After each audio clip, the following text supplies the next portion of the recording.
Hello student, I am Poonam from Poonam Aswal classes. So today's in this video we are going to discuss the question answer of chapter 3, Ishwaran the storyteller. Okay, first question is, in what way is Ishwaran an asset to Mahinder? यानी किस तरह जो ईश्वरन था वो महिंदर के लिए एक पूंजी था, किस तरह? तो answer is Ishwaran was Mahinder cook. Ishwaran Mahinder का कुक था. He was close to Mahinder and followed him wherever he was posted. जहाँ जहाँ महिंदर जाता था अपनी पोस्ट के उससे, मतलब जॉब के उससे, तो वहाँ वहाँ ईश्वरन उसके साथ साथ जाता था. He cooked meal for him, wash his clothes and gossiped with him at night. वो उसके लिए खाना बनाता था, उसके कपड़े धोता था और रात में दोनों के दोनों एक दूसरे से गप्पे मारते थे. Where Mahinder was transferred his cook. तो महिंदर जहाँ जहाँ ट्रांसफ़र होता था उसका कुक भी उसके साथ जाता था. तो इस तरीके से ईश्वरन महिंदर का क्या था? एक पूंजी थी, एक एसेट था. Now question number 2 is,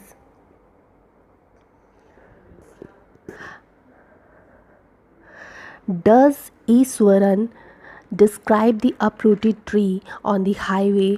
What effect does he want to create in his listener? मतलब ईश्वरन जब हाईवे पे जा रहा था तो उसने उखड़ा हुआ एक पेड़ देखा था, उसको उसने कैसे डिस्क्राइब किया और वो अपने लिसनर को क्या प्रभाव डालना चाहता था? स्टोरी सुना रहा था, जो वो स्टोरी सुना रहा था उखड़े हुए पेड़ के बारे में, तो वो अपने लिसनर्स को क्या प्रभाव डाल रहा था? तो answer is Iswaran describe the uprooted tree, the road was deserted and I was alone. Iswaran क्या कह रहा था? ईश्वरन कह रहा था कि मैं अकेला जा रहा था और पूरा सुनसान रोड थी और कोई भी नहीं था. एक पेड़ जड़ से उखड़ा हुआ ज़मीन पर गिरा हुआ था. सडनली आई स्पॉटेड, एकदम से मैंने देखा, something that looked like an enormous bushy beast lying across the road, कि रोड में कुछ बहुत बड़ा सा कुछ पड़ा हुआ है, शायद एक बहुत बड़ा जानवर है. He wanted to create a mystery in his audience. He also wanted to get surprise to them. तो वो अपने listeners को क्या प्रभाव डालना चाहता था? वो उनको मिस्ट्री बता रहा था. और लास्ट में वो सरप्राइज़ दे देता है कि लास्ट में वो जो उखड़ा हुआ पेड़ होता है जिसको वो क्या बोल रहा होता है कि बहुत बड़ा, शायद कोई बहुत बड़ा जानवर था. Now question number 3. How does he narrate the story of the tusker? Does it appear to be plausible? वो जो हाथी था वो हाथी की कहानी कैसे सुनाई? किसने? ईश्वरन ने किसको सुनाई थी?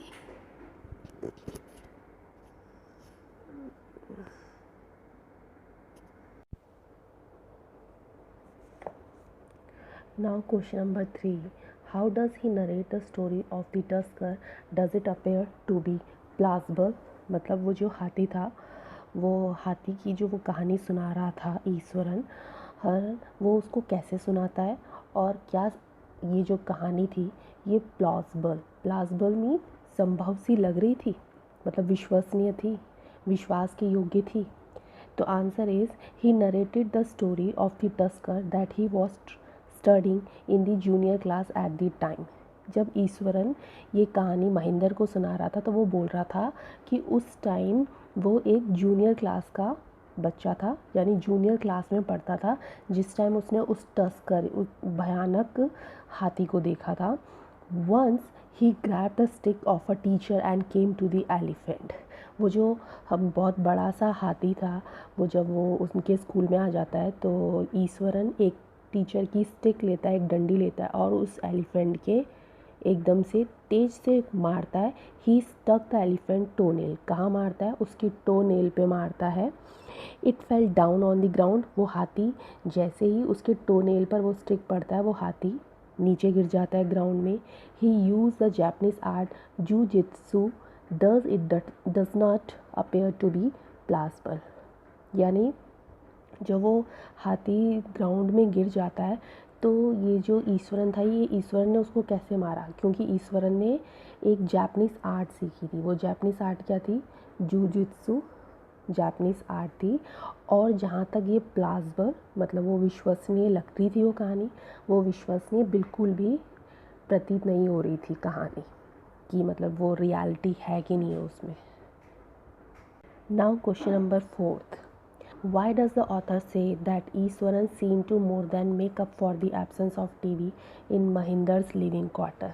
यानी लेखक ऐसा क्यों कहता है कि ईश्वरन महिंदर के घर में उसे टीवी की कमी को पूरा करता था। यानी महिंदर के घर में टीवी नहीं था और उस कमी को कौन पूरा करता था?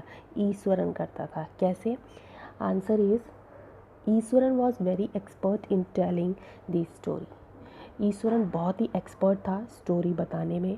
ही often narrated mystery stories which had surprising ending. वो स्टोरी को ऐसे नरेट करता था जैसे स्टोरी में बहुत मिस्ट्री हो और लास्ट में स्टोरी में सरप्राइज दे देता था। These imaginary stories would entertain Mahinder at night. ये जो इमेजनरी स्टोरी ईश्वरन बोलता था वो महिंदर को बहुत एंटरटेनमेंट लगती थी जब वो रात में सुनाता था कहानी। So the author says that Ishwaran seem to more than makeup for the absence of TV in Mahinder living quarter.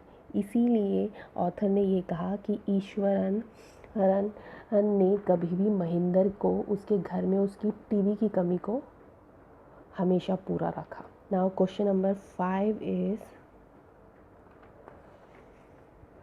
Mahinder calls ghost और spirit a figment of the imagination what happen to him on a full moon night. यानी महिंदर भूतों, आत्माओं का काल्पनिक अंश सुनाता था और पूर्णिमा की रात को उसके साथ क्या हुआ। Now answer is, Mahinder never believed in ghost और स्पिरिट। महिंदर कभी भी विश्वास नहीं करता था भूतों पे या आत्माओं पे। He says that they are figment of our imagination. वो कहता था ये खाली क्या है, काल्पनिक अंश है और कुछ भी नहीं है, मतलब हमारा इमेजिनेशन है ये। He looked at a dark shadow of a woman on a full moon. उसने खुद, महिंदर ने अपनी आँखों से देखा कब? मून लाइट को, यानी पूर्णिमा की रात को एक शेडो देखी उसने। किसकी? वुमेन की, एक औरत की। He sees a women carrying a bundle in her both arm. उसने देखा कि वो जो औरत है उस औरत के दोनों हाथों में कुछ था। At this horrible scene Mahinder begin to shiver in fear. इस हॉरिबल सीन को देखकर महिंदर क्या हो गया? डर गया। तो ये उसने उस मून लाइट यानी पूर्णिमा की रात को देखा था। Now question number 6, can you think of some other ending of the story. यानी क्या तुम अपनी कहानी का दूसरा अंत सोच सकते हो? मतलब वो सिर्फ आप लोगों को कह रहा है, स्टोरी में ऐसा कुछ भी नहीं है। तो हाँ, yes we can, Mahinder gathered courage and went near the lady. यानी हाँ, हम सोच सकते हैं, हमने ये सोचा होगा कि महिंदर क्या करेगा, महिंदर में बहुत ज़्यादा साहस आएगा और वो उस लेडी के पीछे दौड़ेगा। She wanted to run away. Mahinder got suspected, Mahinder उस लेडी को एकदम से पकड़ लेगा। At last Mahinder found that it was a Iswaran himself who was trying to frighten him. जैसे ही वो उस लेडी को पकड़ेगा तो वो देखेगा कि अरे ये कौन है, ये तो ईश्वरन ही है जो उसको कहानी सुनाता था।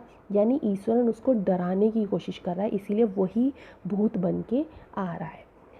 This is a complete of chapter, question chapter of 4. Thanking you for watching this video, and for more videos please subscribe to our channel Poonam Aswal Classes and press the bell icon button. Thank you.